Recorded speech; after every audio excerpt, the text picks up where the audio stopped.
everyone, a big welcome back to I forgot where I was then, and I'm going to keep this into, I forgot where I was and what I was doing then. So, hey everyone, a big welcome back to the Nick Elston Show, Season 5, Episode 5, and another amazing guest to bring you in the fantastic shape of Helena Wardle. Big round of applause for Helena. Woo! Woo, woo, woo. What an intro. You can tell we're recording this on a Monday morning because 3 o'clock this afternoon I would have nosedived off a cliff, but the energy level's good on a Monday morning. I'm a weird Monday morning person, weirdly. So welcome to the show. Tell us about yourself. Thank you very much for having me. I'm, as Nick said, Helena Wardle. I'm a chartered financial planner. I run my own business with my business partner, Jonathan Smith, Wardle Financial Planning. But on the side, I've also been working really, really hard at building a second business that's a real passion project called Money Means, with the full intention of helping people have a better relationship and manage money a lot better, because it's a problem I've really seen in my work, and something that I feel is quite important for people to look at. So that's sort of what I do. As a person, I was born in South Africa. I moved over to the UK when I was 20, and sort of big naive dreams of what it might look like. Really, really interesting experience. Been living in a little town called Hitchin for most of my time here. Absolutely love it. Just a great community.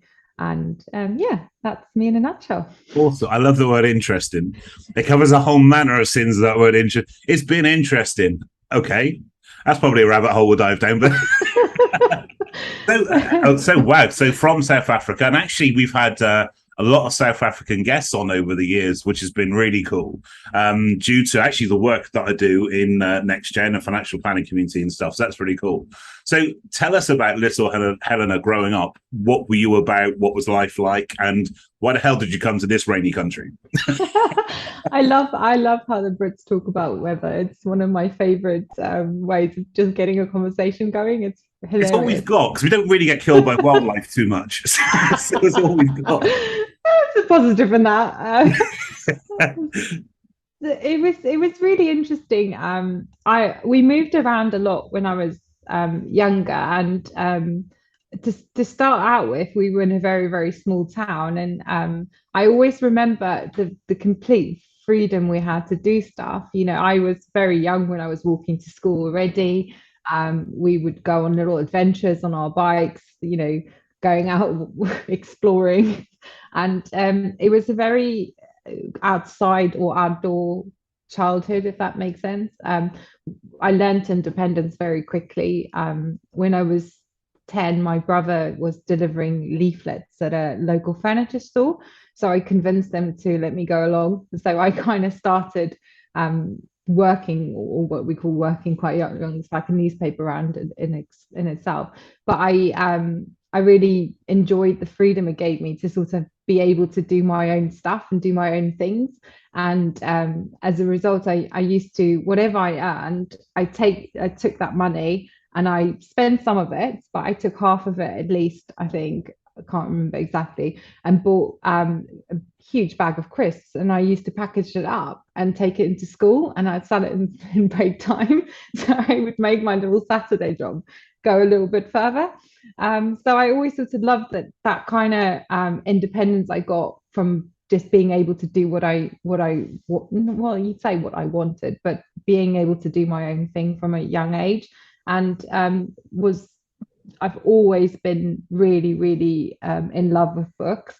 I don't know exactly where that came from, but I learned or enjoyed learning to read very much. And as soon as I could, because I grew up and was educated in Afrikaans, so as soon as I could learn to read in English, I devoured most of the library. It was just one of my favorite things in the world. One of my favorite things to go to was to go to the library. So yeah, so I very much remember either being outdoors or somewhere reading a book. That's pretty much my childhood. I love that kind of that entrepreneurial kind of journey of selling crisps. It's really cool. Where did that come from? That drive must have come from somewhere, because for me, you gave me a big, well, actually, to be fair, it'd be the same now. Give me a big bag of crisps, I'll eat the big bag of crisps. Selling it would not be on my agenda of things to do. Where did that come from? It must have come from somewhere, I guess. I just, I think I've always sort of noticed opportunities. So, for example, there was only one type of crisp that they sold at the tuck shop. So I kind of thought, and nobody wanted to sell the ones that I was selling because they were probably full of MSG and bad stuff. Well, not that in South Africa the expectations are a bit lower. Most of our sweets are like luminous colours, so they're full of bad stuff. So I don't know. I just sort of spotted that, and I started actually waitressing at 13. I lied about my age. Not sure if I should say that. I'm sure they could have checked. They didn't. But I sort of started waitressing very young as well. And I just like having that sort of I can answer for myself to that extent with money. I didn't have to ask, can I go buy this chocolate bar, or can I go buy this book, or can I buy this? I had my own money to do that, and it actually gave me quite I had a different level of maturity to my friends as a result, because they still would ask their parents and stuff for money, and I was already quite relatively self-sufficient. At that age, I could do my own stuff with it. So so I don't know where it came from. It just felt to me the right thing to do. I think there certainly is that attachment to a strong kind of work ethic as well. I mean, we had a guest on, I think it was season 1, who a guy called Brady George, who's now the director of a really big facilities company here in the UK. But I gave him his first job as a waiter when he was 13. He lied too. And that's a common thing. But he always stood out as that kind of, even at that point, very kind of self-sufficient, very independent, the person you could rely on the most, even at the age of 13. So it's no wonder, actually, that kind of translates into success by his definition in adult life. But we also talked on that show about the conditioning element of our environment on how we form beliefs around things like money and work ethic and lots of different things. So in terms of your family unit and your kind of your backdrop to your youth, did that play a part too? Or was this purely kind of independent, do you feel? Oh, I do think it did. My family had lots of issues around money. My dad, my mum was bipolar. My dad went bankrupt when I was about 11, and money was always an issue. So for me, I think it was definitely about taking control of the situation. And getting myself to a point where I felt I can look after myself if I needed to. And it was just a natural instinct, I think. But I also really loved it. I loved working. I loved, to me, work was something that I found enjoyable. I was surrounded by people, and I'm not a natural people person, if that makes sense. I like listening to other people. I like hearing their stories. I like knowing about other people, and that being in an environment where you got to meet so many different people and you engaged with them all day long, I absolutely loved it. And I love being of service. So waitressing is about making that experience as brilliant as possible for someone, because in South Africa you didn't earn any money unless it was tips. Okay. So you got, for some restaurants you might have gotten a small commission, but it was quite low. So your main income, if you were waitressing for the time you spent there, was tips. So I learned very quickly that the best way to make the most of my time was to make sure I delivered exceptional service. So I was very, very good at looking after people and helping them, have the best time ever. Because, going out to a restaurant, you're spending money, you're spending something that you've worked for. And I kind of recognized that making that experience as easy and nice as possible for people really mattered. So so I think I learned a lot. I never thought at the time, but I learned a lot from those experiences. And yeah, I enjoyed the independence. It meant I was very much in control of my situation, and that mattered to me at the time. Yeah, absolutely. And thank you for sharing that, by the way. I know from the reaction you didn't intend to share that, so I do appreciate you sharing that. And I think this is why, I mean, we've literally only spoken once, but we just connected so strongly. And there's certainly shared kind of elements of our beliefs around how we deal with people and stuff. But also it's interesting that experience, and I've not shared this before on here at all, but happy to do myself, is that my kind of family business that I first left school to join, that was taken down by kind of initial divorce and then a recession. And even then, the failure of that business in terms of its demise, that effect rippled out for decades and generations afterwards. And can still be felt in some ways today. So it's huge, isn't it? The stuff that happens to us, and it does have a very powerful impact. And very often, these things can either define us negatively for the rest of our days, or actually, as you've done, is you chose for that to forge something better, to forge something beautiful, actually, with your new purpose that we're going to talk about as we go through. And I think you should take a lot of credit for that, because I don't think that gets seen a lot, to be honest. And you may not want that, because I know you're a modest person, but you should absolutely take the credit, because having been there, it's such a bleak place to be when the family is torn apart through things like that, and it's an amazing thing. Yes and no. It's definitely. I mean, it made me tougher and more resilient than I ever imagined, and I think you would ever imagine at that age, you know. But the one thing I will always take from it is it allowed me to step up and take responsibility very early on, and that's naturally been my what drives me a lot. Is I take a lot of responsibility for actions and for things that, you know, that I see, and from that sense, that shaped a lot of it, because I had to step up and do things and get on with things quite early on in life. But I mean, I also, as an additional backdrop to that, politically, and where in terms of being Afrikaans in South Africa and what I grew up seeing around me, definitely shaped how I think about the world and how I notice things like injustice and unfairness, and even just the expectations for me and what I should be doing. I very much decided not to conform with that from a very young age, and I remember that. I remember just deciding absolutely not. I'm not doing that. For example, just even this silly stuff around keeping your socks down in school, I was absolutely against it. I mean, every moment I could, I pulled my socks up, because I just thought, you're not telling me how to dress. Yeah. I'm not being told how to dress. I got suspended from school for coloring my hair Coca-Cola red, by accident, by the way. It was really by accident. But I still remember just not understanding why that would change how because I was quite academic, and I didn't have, I found I enjoyed learning, and I found I didn't understand why my hair color was going to change how I read a book or how I learned in class.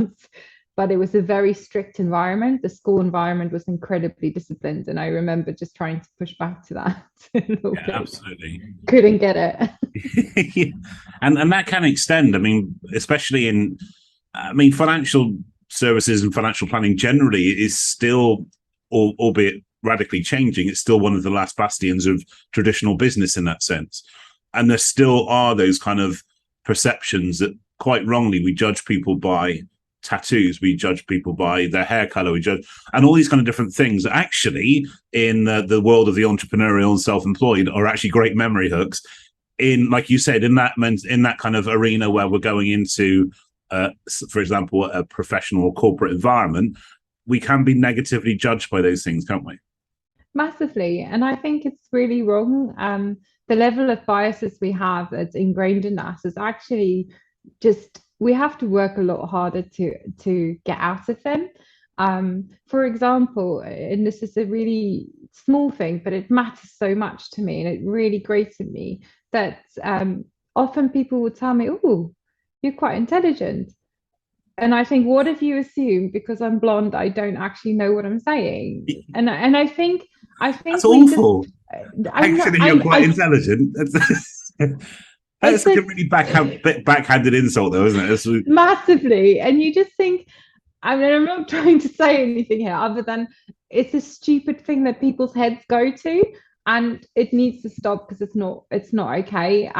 I mean, there's a huge amount of stuff I'm completely stupid at. Like, I'm not very good at geography, and I'm never going to be. But we all have a thing that we are strong at and that we can bring to the table. And whatever we look like shouldn't be a deterrent for that. And I find that quite. I find that's something that I really strongly push back against, and I think people should push back against. For example, judging people who are younger. In my world, a younger advisor is almost immediately dismissed because they haven't been around the block, they haven't done the job for long enough. But actually, there's so much potential and what they can bring in terms of fresh ideas and different ways of looking at things that we really should embrace that. I think it's quite an important thing to embrace because people's experiences and where they come from bring so much to an environment that can create a hugely unique collaborative experience if we let it. And I think we silo ourselves, and in my industry particularly, we silo ourselves to the traditional way of doing things. And that's so wrong, because I do think unless that changes, the face of it will never change. And that does need to move on. And we sometimes cling to stuff because we're familiar with it and we're okay with it, and it feels like the way it's always been done. But there's a reason people push back against that. And I think that's important. I think it's also important to recognize that some of those barriers we put in our own way as well. I mean, I know when I first started doing what I do now, from a career of being suited and booted, that dressing like this, walking into some of the world's leading law firms, for example, that my automatic assumption was that this is going to be a problem, the way I dress. And actually, but I was determined. I've always said there's two reasons I dress the way I do. The first one is I can't be authentic if I'm not dressed authentically.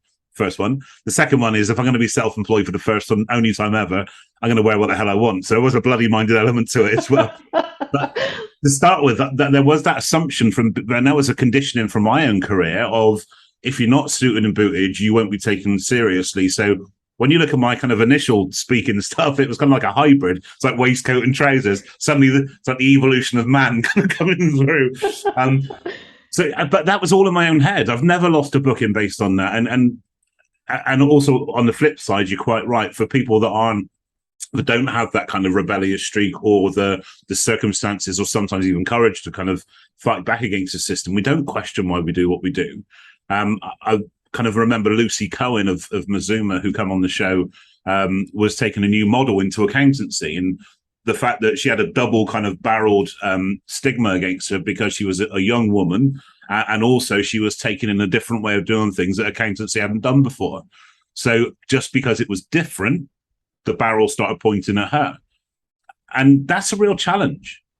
But I can also understand from back to my employed days, if I was ever looking for other opportunities, I would only ever look at what I was doing right now for somebody else. So we don't break out of I want to be a speaker, or you don't think about those kind of things because you fall into the same trap of trying to repeat the same process. I kept my socks folded down in your lingo for a long, long time. I think that's really interesting. I think a lot of us end up doing that because it is a safer route, and it is difficult to try and push back against things because you are going to be out on your own for quite a while. It's harder to create a following or create support if you're going against the norms. But I think we all recognize there's a huge amount in the world that does need to change and that does need to move forward. And I think sometimes you need different individuals to push that, even if that's a very uncomfortable position to put yourself in. And I definitely feel that at times. I mean, I shake when I speak up. I don't really find it comfortable at all to speak out, but I do it because I do understand that I personally believe it's important. And I personally believe it's a big reason why we are where we are, is that it's too easy for us to go back to the way things were because it's comfortable. And sometimes our best work comes from being uncomfortable. Yeah, absolutely. 100%. I think we have this thing that we think comfort zones are comfortable, but actually they're not. It's easier to stay in a position of pain and frustration than it is to do something about it. So we stay. And I know that we're going to meet in September because you're coming to my event, which I'm so looking forward to. So I finally meet you in person, which is really cool. But one of the things I'll talk about on the day is actually about, as you said, is sometimes that acknowledging that things like public speaking, for example, or stepping up about anything, according to Harvard, it is a bigger fear than death. We fear ridicule more than we do dying. So that's why we don't do those kind of things. But it's all led and fueled by a very human fear of rejection. I was talking last week around this stuff about it's led by that very basic fear of rejection. But if we don't speak up, nothing changes. And one of the examples I use on the day is kind of like Martin Luther King. It's a great example of he changed the world with a story, basically, as you say, stepping up to deliver a message. And he told the world how things were, how things are, and how things could be. And even today, that still ripples out. And that's the power. So for all those times you stepped up, you have rippled out far more than you will ever know. And I think that's a really amazing thing. It's interesting about the story of him, because he was advised not to do that speech. He was advised to do it different. And it's fascinating because he did go against what he was told. And I think sometimes that's important for us to remember that sometimes advice is great, it's good to listen to it, but other times you do also need to trust yourself and go against what you're told, because if it feels important. And I think more people need to do what they're not told in terms of, go against it. Disclaimer. Anything happens following this, we were never here. Take us off of iTunes and all that kind of stuff. Sorry. Yeah, no, I'm joking. I think you're right. I think actually there is something to be said for that. And I think, especially when it comes to things like mental health, if you're struggling with your mental health and you naturally become more subservient or to more dominant people, dominant situations, dominant environments, you don't speak up, you don't put yourself forward, and therefore you're not really living a life or having a career, having an education, or even running a business on your terms. And I think the thing that scares me daily is that question, if you're not doing this on this terms, whose terms are you actually doing this stuff on? And that's scary when you start to think about that. We can very often give ourselves away to appease other people, appease situations and stuff. But the ability to put ourselves forward is huge. Now, you very kindly went into the kind of your own personal experiences of money and your kind of foundations of that experience. What about culturally? I know in the UK, kind of growing up, money is kind of like a bad word in that sense, that we get told not to ask how much your uncle's new car is. We get told, and I come from I wouldn't say a poor family, but we certainly weren't well off either. So to me, and I found this when I first started speaking, like somebody said, how much do you charge to speak? Not a clue. Because to me, £200 was a lot of money, but actually to them it wasn't. So are you truly being heard in life and in business? And think about that genuinely. If the answer to that is no, then you've found the right event. If you want to give yourself that boost personally and professionally, come along to Find Your Voice Live. This will change your life. This will be the game changer that you've been looking for. It provides me with the confidence in myself to prove to myself that I can do it, I can get up on stage, I can speak. There's absolutely nothing to be nervous about with these events. It's very, very open, very, very relaxed. Help my confidence go from here at the beginning of the day to here at the end of the day. Hey everyone, my name is Nick Elston. I'm an inspirational speaker on the lived experience of mental health and a transformational speaking coach. I'm the founder of Forging People, and Find Your Voice Live is our flagship event where we cross the boundaries of personal development, mental health, transformation, and public speaking. Your ability to speak, to deliver any message to any audience with clarity and power and emotion will have an ultimately defining impact on your success by your own definition of that really subjective term. Speaking is life, speaking is business, speaking is education, and that's the thing that we focus on most. What I find is that people are here for many, many different reasons. Some people do absolutely want to be a stage speaker or a professional speaker. Some people want to be able to represent their business or to lead a team or inspire a movement or create a story. But even actually, some people want to be here just because they want to be heard at home. Maybe they don't feel their opinions being heard, that they can't say yes to the things they want to say yes to or no to the things they want to say no to. Again, this is where personal development meets mental health, meets public speaking to create a real positive impact. At the end of Find Your Voice Live, you will walk away with massive confidence around delivering your message. The ability to stand up and deliver means you will enhance your self-esteem in an amazing way. You will also have the skills and tools and tips and techniques to not only deliver a presentation, but to structure a presentation, to find your audience, to be able to deliver emotional storytelling to help your audience feel and make them want to be part of your tribe, make them want to be part of your following, and really tune into what you're truly about, to truly make yourself heard in life and in business. If you're sat on the fence, if you're still not sure, take the model that I use, say yes, worry about it later, and I'll make sure that you're looked after brilliantly. Myself and my team will make sure that you have an amazing day, transformational day that will have the desired positive impact that you want to achieve.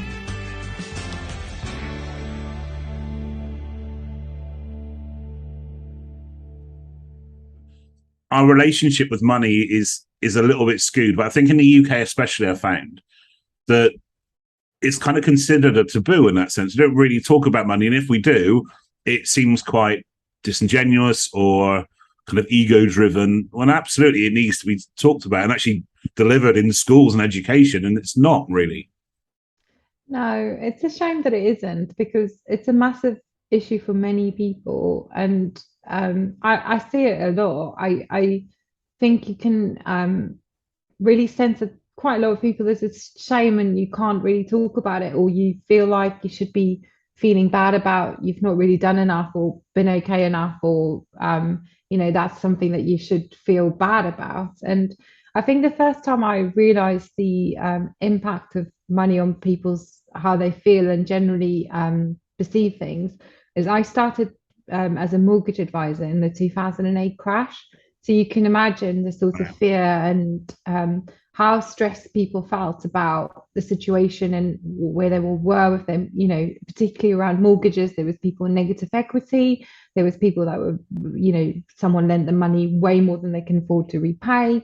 And it was very stressful. And the biggest thing I learned from that is it's such a relief to people to be able to talk to someone about it and to feel they're in a space where they can talk, where there's generally either someone's just going to listen and let them offload, or at least help them in the right direction. So I think that sort of taboo around talking about money, and that's not directly answering your question, but I think it's a big deal, because that does really give people a sense of relief that they shared the problem. And if it's not comfortable to do it with friends or family, do it with people that are professionals. There's lots of either charities or either financial professionals that you can talk to. And I don't think people really understand the value and importance of that.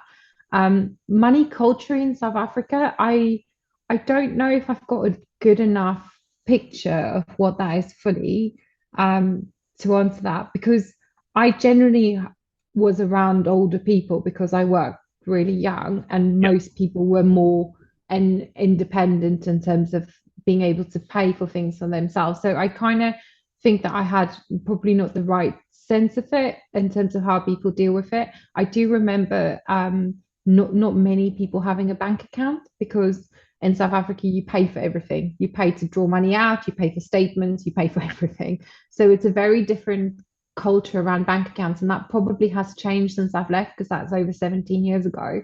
So that's probably not going to give a clear answer on that. The biggest difference I've noticed, and one thing I had to work on a lot, and I'm probably still not there yet, is I'm perceived as quite direct. And I think that's a massive cultural thing, because I find it really curious to work out what British people are saying sometimes, because they go around the bush quite a lot.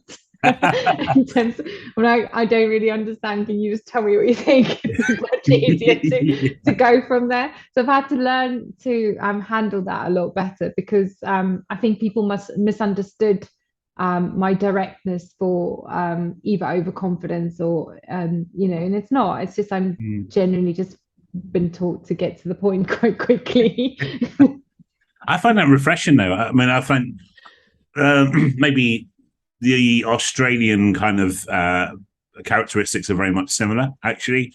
US to an extent, but I find it really refreshing, because, like you said, that you do get that honesty, you do get that kind of like you said, it appears blunt, but it's not blunt. It's you just get into the nub of the point, kind of thing. You get into the real crucial part to avoid all the waffle. I think that's why Hugh Grant's given English people a bad name. Just kind of he goes around kind of like bobbing his head and muttering to himself and thinking that's us. But yeah, I love it though. I think it's such a brilliant thing that there's differences that you can bring, and you can almost pin it to that's a cultural thing. I think there's obviously people that you don't particularly just live to a cultural standard, but I think it's quite a cool quirk that we should embrace. It's a great thing. Fair enough. we'll leave that there. Before I dig any more holes with any famous celebrities. So anyway,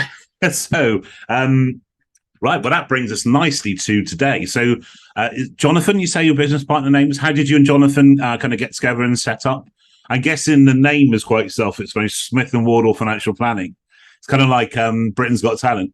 My name's Helena, my name's Jonathan, and together we are. It's really interesting because we roped in clients and our team and everyone to try and find a name. And to name a business is actually quite hard. It's and tough.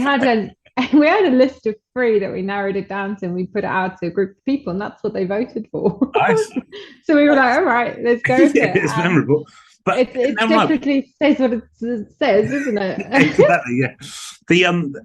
I found that when I was kind of choosing business name for my business, and that you think that's an amazing idea, and you find out that 58 other people registered it as well. It's trying to find an original name is crazy, isn't it? It is very hard. But yeah, we met 8 years ago, and actually it's been a brilliant.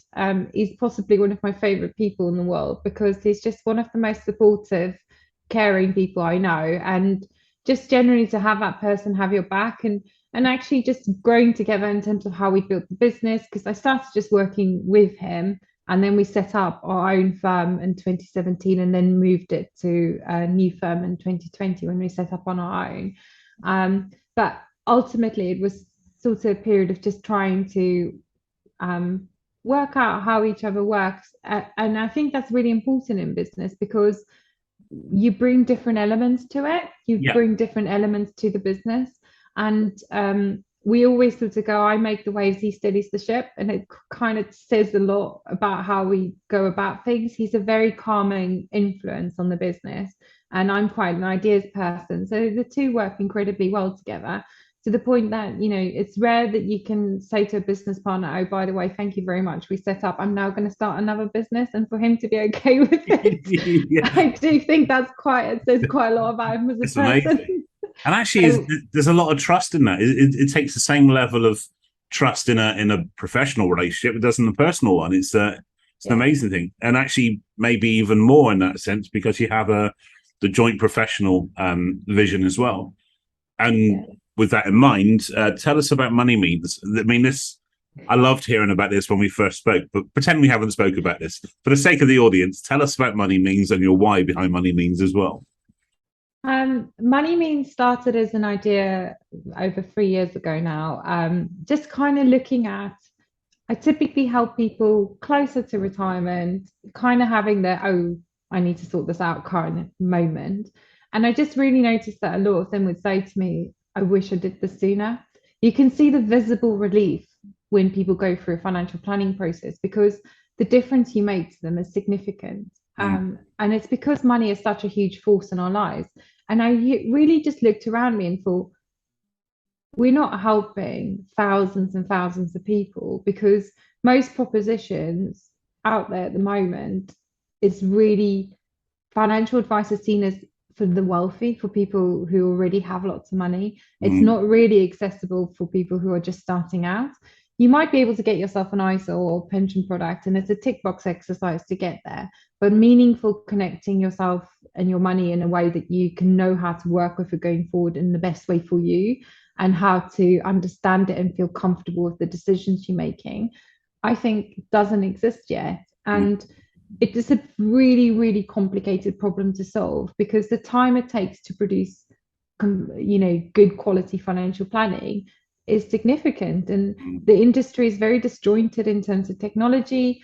I have a real issue with the language that we use in financial services. It's very negative. It's not aspirational. It doesn't make people feel like they can do it. And And it kind of started really bugging me from there. And I looked at, okay, how can I take what I do in my day job that I know adds huge value and bring that to people and bring it to life to people in the same way. And it kind of started from that, and breaking it down to that level was a brilliant thing. We're really excited to launch. We're going to be ready in the next couple of months. We'll have a really engaging process that's very much uplifting, positive, trying to help people understand money in a simple way. We've written a book, and that makes it sound like it's boring, it's going to turn you to sleep. It absolutely wouldn't. It's very visual. I was determined to use a lot of graphics and to bring the concepts to life. I was challenged to try and write the topics in 400 words or less to make it as simple and clear as possible.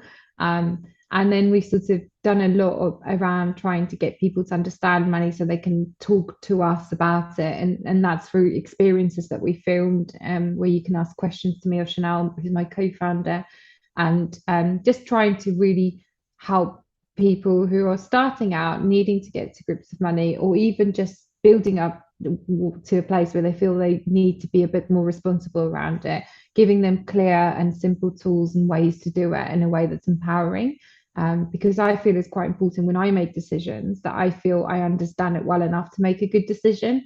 And I wanted to give that back to people because I feel that's really important that we get that, particularly around money. I mean, most of the things we've done today, and like just to this point, would have connected to money in some way or form. And it's not about how much you have in your bank account, but it's about what it brings to your life, and not just now, but also in your future. And I think if you can think about it in that way, it does really change how you work with it, and it does really change how you feel about it. And it's a huge impact on our well-being. If you think about money, biggest cause of stress, it does really cause that strain, and it doesn't have to be, it doesn't say it's this magic fix to it, because it's not. It takes hard work, it does take commitment, it does take accountability, but actually we can all just try and face it a little bit better. And we wanted to be that supportive help to help people face this a little bit better in a way that they can see, okay, clean slate, here's how we can move forward. And it's small steps, it's not a huge leap. It's not possible to be a huge leap. It always is about small steps, move forward and have a better relationship with it.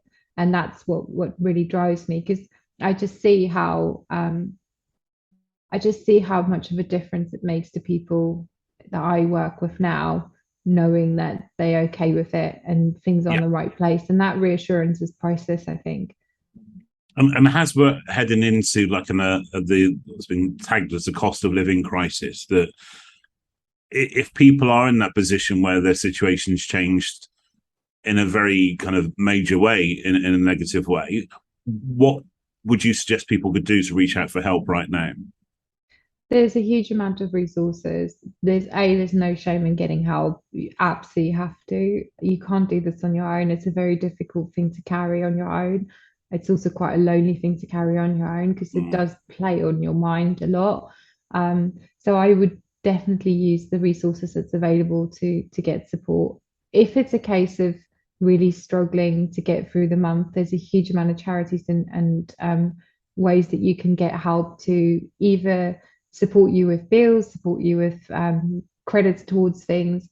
Those elements are really important. I think a starting point for everyone in this, where we are at the moment, is really to face where you are and look at where money is and build the picture for yourself. I think that's really important. I think it's very easy for us to kind of think that's a really tough thing to do, but it gives you an element of control to sit down and look at your finances and see where you are. What is it that you can actually make a difference on? How can you problem solve this? What things do you actually need help with? So you need to identify those elements so you can find the right resources for that. And I think that does mean sitting down and facing it, because sometimes when a problem feels big or feels looming and on your shoulders, the easiest thing to do is to keep going and pretend it's not there, because it does actually mean that we just, I don't want to say denial, it's not the right word, it's just a form of protection that you kind of think if you can keep pushing on it will go away. It won't. The sooner you face it, the better position you put yourself into, because there's now a time where it is really important to watch spending, watch what things we're paying out on, how is it actually adding any value to our lives, or can we reduce that? And those kind of things I think is really important. I also think it's important to think about helping if you can, because there's a lot of people that don't have enough, or don't have the ability to cope, or don't have the ability to support themselves. And if we are in a position where we can, I do think it's important to reach out and support, whether it's your local community, whether you can volunteer, whether you can do anything to support. I think adds as much to where we are than sorting out your own finances. Yeah, I love that. Thank you. I think you're quite right. There is sometimes that natural tendency to kind of put your head in the sand, or to kind of think, I'm going to ride this one out. And I was having this conversation with a previous guest on here, Brad Burton, about who works in like the business networking community. And he was saying that at kind of March 2020, a lot of people kind of went into that mode of, right, okay, we're just going to hanker down for a few months and see this one out. And there we were at the point of recording a couple of years later. And a lot of those people are no longer in business because actually those things were not addressed at the time. And I think sometimes it's really difficult for people to accept where they are if they're not in a place that they want to be. And that's quite a huge thing, isn't it, to accept that and to take stock. But as you quite rightly and very eloquently said, better than I could ever, some fluffy English, but actually the more that we take stock of our stuff, the sooner, the better we can reach out for help. And also to utilize the Need Help link, by the way, is in the bio, and I'll also pop it up on the screen at the end of the episode as well, which includes links to some people that can help you too. But I'm also sure that I'm saying this without checking, Helena would also be happy to hear from you, answer any questions you have. If you want to connect with her, please do check on the links in the bio as well. Yeah, thank you. I mean, our paths first crossed through talking about kind of financial well-being and stuff through the Initiative for Financial Wellbeing. We failed to meet in person in Bristol, but we did try, but it didn't happen. But it's going to happen soon. Yeah. I wanted to talk to you. I've spoken to a few people around your definition, because it seems to be a very subjective kind of interpretation of what financial well-being means to you. So what does financial well-being mean to you, Helena Wardle? It's an interesting one, because to me it's a core part of looking after ourselves. I think it's an underestimated core part of looking after ourselves. Absolutely. I absolutely see money as an underestimated element of our lives, because everything you do is connected to it. Everything you do in some shape or form is connected to it. You work for money. You use your money to buy experiences, you use your money to do things for people that you love. It's incredibly connected to everything in our lives, but it's such a misunderstood principle, because majority of people in the UK don't feel confident around money. And it's not so much about, if you think about driving a car as an example, I absolutely have no idea how my engine works. I haven't got a clue. I don't know. But I know how to drive my car because I understand the basics. And I think what people need to understand is that we live in this world where we're, especially around money, the perception is that you have to understand it in and out. You don't. You just need to have a good enough understanding to know how to use it well. And that's why I think the misconception comes in. You don't need to understand or analyze companies to an nth degree to be able to invest money. You don't need to have, run a budget to the point where you know exactly what you spend in and out to a massive spreadsheet. You can get really simple budgets that will do that on an app for you very easily. So there's ways that you can get those seem like really complicated life chores and make it really simple for yourself. And the difference it makes to people who've got that under control is significant. So I really think, for me, it's a core part of looking after ourselves, and that's how I see financial well-being. Yeah, absolutely. I agree with that too. I mean, have you seen a difference as a planner between now and March 2020? Because it seems to be a lot of people in lots of different ways went into survival mode. So in a lot of ways, it took away our kind of aspirational element, or the kind of the future looking environment that we have. And we started to we have what we hold kind of mentality. Have you seen a change in the way that your clients engage you, or is that changing back again, or is it not changed at all? No, it's interesting. I think it had different impacts on different people. It's not quite one size. It didn't apply to people in the same way. I think it was a shock, and I think the shock was more a health concern for everyone than money initially. So most of the worry that I had heard from clients when I spoke to them in March 2020 was worrying about what it means to them in terms of health and how it could impact their family and who they know that's vulnerable. And, it was far bigger than thinking about what's happening to their investment portfolio or what's happening to their pension. It wasn't about the actual money. And I think to a lot of people, it was a bit of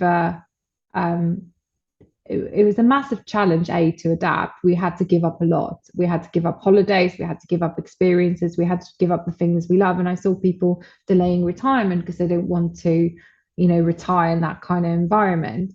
I also think it made some people think about the importance of connecting with family and the people that are important to them. So they're spending a lot more time at home and finding joy in simple things like a bike ride or a walk, that kind of reconnected people with. It's not always about spending money or doing things that cost money. It definitely pulled forward some people's plans for retirement to some extent. Working from home hasn't been for everyone. And for some people that was a reason to change that. So I think it impacted people in different ways. For me, what was interesting is I do think it comes back to showing that we're more resilient than we think we are. Because actually, if you think about most people, yes, it was really difficult. It was horrific for some, but we've come through it. And I'm not saying it's over because I don't quite believe that, but I do think it's shown that actually when we're thrown in times of crisis, sometimes it brings out the best in some. And I think that's a really good thing to see how many people helped each other, how many people supported other people. We saw that all the time, helping your neighbor get some food if they thought it was self-isolating. I think if we bring it back to that kind of element, it does show that we can cope. And I think we forget that. I came across an incredible book that I absolutely adored during lockdown, and it's called Humankind: A Hopeful History by Rutger Bregman. It's probably one of the best books I've read. And ultimately what he opened up with was the Blitz and how resilient the British were with the bombings around, the jokes they put up on their shop fronts and the things that they did, the quirky humor they used to cope with that really horrific, difficult situation. So what it reminded me of is that actually people have been through difficult stuff and got through it, and we'll probably get through this as well. And I think it came at the right time. So I definitely think it's impacted on people. It still has changed how people think now, I think, because we now realize that a crisis is not that far away, if that makes sense. So I think it's really made people think that. And I think that's now, since COVID, we haven't had any good news, really, have we? We've just lived through a period of very negative, difficult news. So I think it's hard. But I also think that people will get through this and will learn to cope with it. That's what I really believe, because we have to, because that's who we are. It's ingrained in us. And what an empowering message to leave this on. I love that. That's really cool.